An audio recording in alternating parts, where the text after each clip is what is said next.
Alrighty, guys, it's TCG here with Sailor. Do you want to go ahead and introduce yourself for people who might not know who you are?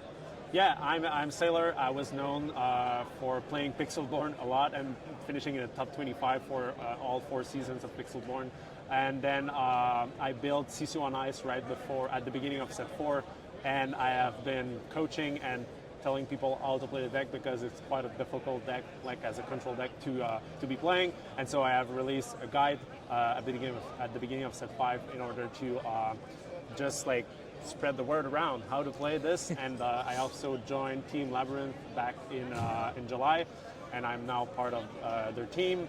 We have now 5 qualified players out of our 8 roster, and we're really excited for the Continentals in Anna in January. That's awesome. And so for Continentals, how are you prepping for a format that's kind of going to be unexplored because there's no big events between now and then with set 6 coming out? Right. So there is going to be a lot of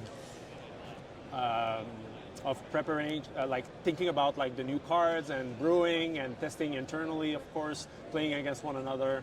I am fortunate enough also that I'll be part of the 8 versus 8 cross-continental tournament that Pavel is organizing. So that's going to be 8 from North America versus 8 players from Europe.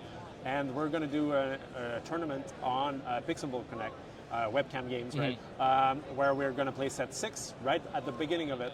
And so we'll be able to brew to go to that. And there's not that much at stake outside of the honor, but of course, it's going to be a good opportunity to first get our hands on experiences on the new cards. And I think there's a lot of exciting, very meta-defining cards so far that have been spoiled in Azerite, so it's going to be really fun.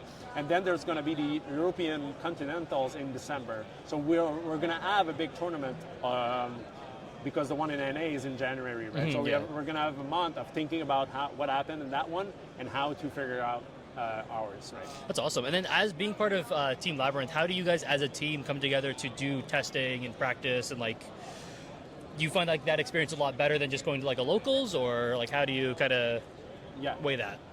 So after I kind of break through with the Sisu on Ice, one of my locals stopped from doing events, right? And I had other options, but they were kind of far away. And I didn't have much time to go anyway now that I had started coaching and testing with the team. So I stopped going to locals, unfortunately, because that's something I was loving. But I don't have the time anymore to go. And I need to do a little bit more of a specific testing, right? And so when we're free at night, either after I have coached or after I've put my kid to bed, right? We jump into the Discord and then we want to test something, and then we jump and we do a webcam game, and we play test usually a more focused matchup, right? And talk about our plays, right? And so the other players also commenting, and I need to take some break. Someone else is jump in, right? And so we kind of do it like that, yeah. Okay, that's awesome. And where can people find you for like social media wise, coaching wise? Where can people follow your journey here? Yeah, so it's Sailor S4ilor on Twitter. You can find me on many of the Lorcana discords, like 20lor Pro and the official ones and all of that. You can find me on Metafy at Sailor.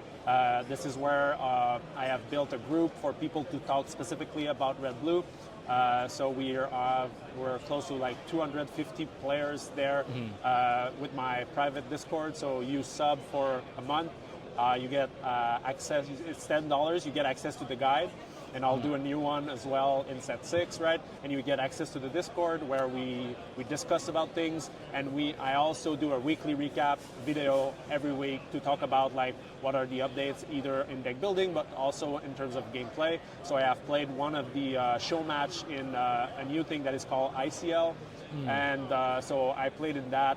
Our team won versus Ink Thieves, and I just streamed the match for them and comment on why am I doing these things and stuff like that. So I do a lot of like internal informations and like analysis for the people that follow me in there.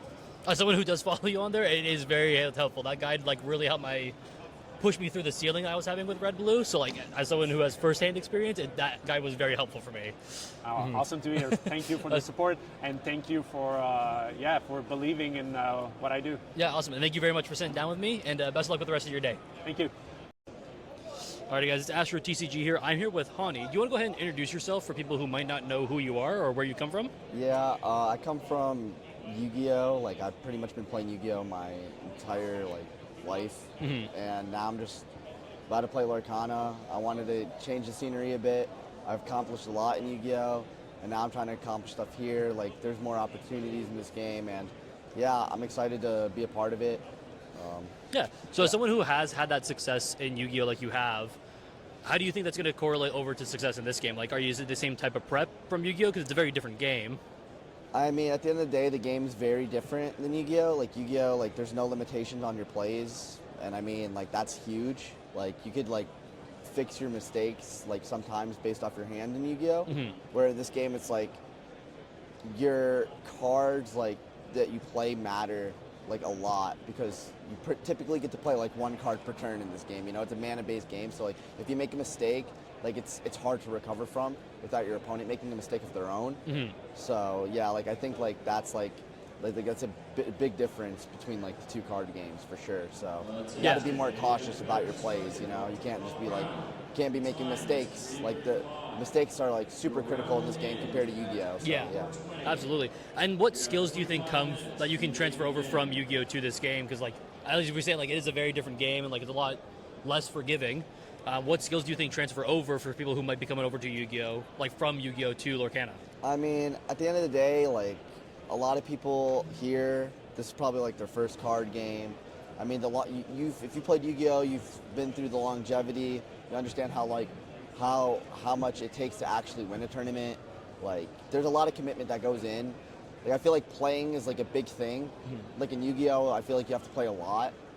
And I feel like it's the same thing in this game. So you know every single interaction. Because at the end of the day, like it's just about memorizing every single interaction, understanding every interaction, knowing what every deck's interaction is. Because it's not only important to know what your deck does, but it's important to know what your opponent deck does so you can counter their interactions and play around their things as well. So like I feel like that's the main thing, is just trying to understand the interactions of not only your deck, but everybody's deck, and try to play around those interactions when you face those matchups. And I feel like that's like the biggest thing when it comes down to like building a deck or even like understanding like matchups. So yeah, absolutely. And so going forward next year into the new DLC like season, is there any decks that you're out to, like on the look for? Anything that you're like really excited to play?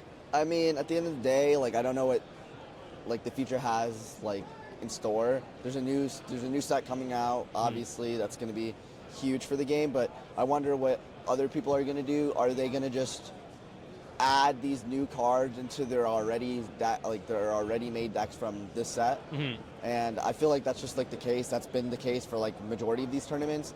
I feel like good players could capitalize on newer formats and when new sets come out, because at the end of the day, like the new cards allow for more innovation and allow for things like people haven't seen before, and like I feel like those are advantages realistically. Yeah, like absolutely. Showing up with something your opponent has never seen before, like could just cook them in its own. They make a mistake and it's just over from there. Yeah, absolutely. So where can people follow you for your Lorcana journey where you're from transitioning to Yu-Gi-Oh? I haven't started anything yet, but I'm sure everyone will see me around soon. So, yeah. Okay, awesome. Thank you so much, man, and enjoy the rest of your day. Yeah, I appreciate it, man. Alrighty, guys. It's LabyrinthTCG back with another interview. Do you want to introduce yourself for people who might not know you? Yeah, my name's Elias Abdullahad, otherwise known as Habibi, online and on Pixelboard. I'm just a DLC player. Yeah, you've top 64 two events now, Texas and Toronto. We're here at Seattle. What got you there what deck did you play for those two events that you topped? Yeah, I played Amber Steel. I've been playing Amber Steel since set 1. All my tops have been with Amber Steel. I played around with a couple Green Steel decks and stuff in between. However, my successful tops have always been with Amber Steel. Nice. What draws you to Amber Steel over some of the other meta contending decks? I've always loved the ability for you to come back, ability for you to turn around the game. You're never completely out of the match when you're playing Amber Steel. There's always a line you can take, an opportunity if you can capitalize on it. So I like the versatility of it. Awesome. And with the end of this DLC season, what are you prepping to do for the next DLC season to get that Nats invite? Yeah, I'm hoping to go to the LCQ to see what we can do over there. I'm heavily looking at the blue upgrades that they're releasing for the next set. Trying to take a look at what we can do preemptively to sort of build around that. Looking at what's coming up in the meta, getting ahead, and sort of finding that sort of jank spice that no one's expecting is what it's going to take to sort of push you over an edge. So for something like an LCQ for next set. Awesome. And then how was your performance today at the Seattle DLC? Yeah, I got 5 wins, 2 losses, 2 draws, so just shy of the top cut / bubble. Unfortunately, could have closed it out near the end, but so overall confident. It was a solid performance, and honestly looking forward to the LCQ where we can try again. That's awesome. And then where can people find you if they want like coaching or just to follow your journey through Disney, Lorcana? Yeah, I'm on the 20lor Discord as Habibi --. You can add me on Discord. That's my full name, Elias Abdullahad. Or if you'd like to get coaching, you can do lorcanahabibi@gmail.com. It's where I do all Amber Steel guides and coaches. Alrighty, guys, it's AstroTCG here along with Joe Spessy. You want to go ahead and introduce yourself for people who might not know you? Yeah, hey, I'm Spessy. I'm doing Lorcana content commentary, and I'm here in Seattle. I was playing at the Lorcana Challenge show. Yeah, and how'd you do yesterday in the main event? I finished on 37 points, which I think was like 4 wins, 2 draws, 2 losses, 3 draws maybe. I was quite happy. I won my game on stream, which I think is the main one. Definitely would have liked to have done better, but had a lot of fun either way. Oh, that's awesome. Did you get to play any of the European challenges, or were you just I've commentating? been doing the commentary for Europe, so this is my chance to come and play in one out here. Awesome. And as someone who has seen the other side of it, how is the commentary team? Like, what is that experience like that players might not be able to get? Yeah, it's definitely a different environment. Obviously, you're in the same room as everyone, but as like the commentators, you don't see like every game. You see 1 game per round, right? Whereas when you're out, like as a player, you're seeing everyone. It was nice for me to have the change of pace, be within the crowd, like be in the mixer. Yeah, like as a commentator, you definitely have a different experience. Obviously, today I've had a day to relax because I didn't make it through to day 2. But if you're a commentator, you're doing both days regardless. But yeah, really fun, like doing both very tiring. Yeah. So yeah, it was good. Awesome. And then for European Nats, do we think we're going to see you on the commentary team there? Or? Hopefully. Yeah. We'll have to wait and see, but yeah. That's awesome. If and then not, I'll try and compete. I'll be there either way. That's awesome. That's awesome. And then where can people find you, like your social media, anything like that? I'm doing... Do you want to introduce yourself for people who don't know you? Yo, hey, my name is dkphame. Yeah, I was a known Yu-Gi-Oh player. Now I'm a Lorcana player, full-time basically. And yeah, I'm pretty much known for playing Ruby Sapphire at multiple DLCs. Now this is my 6th DLC here in Seattle. Yeah. That's awesome. That's awesome. And you have multiple tops over a lot of these DLCs. So you have 2 Nats invites. What did you play for to get those Nats invites? I played Ruby Sapphire only. That's why I keep playing. Yeah, that's why I play it today, right? Like Ruby Sapphire, I really like the gameplay, like ramp, have all the digging cards where you have to choose, do I take this card or this card? And I really like this gameplay. That's awesome, man. Yeah, and so prepping for Nats, do you think you'll be playing Ruby Sapphire going into it as well?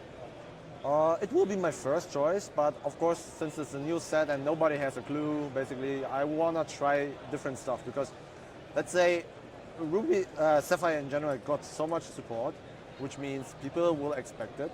And then what happens is people will try to counter it. And if I run into these people, I will just simply lose. So I have to think about it. Yeah, awesome. And yeah, do you want to show anything? You have some coaching available? Where else can we find you? Yeah, like just follow me on my socials, dkphame. My name is like, my handles are always my name. Yeah, I have coaching. I'm on Metafy, known as Phame, PHAME. Yeah, right now I only offer masterclass for Ruby Sapphire. I will do more masterclasses soon, and I also just coach one-on-one if someone wants to improve at the game. Okay, thank you very much for the interview, and good luck with the rest of your day. Yeah, thank you.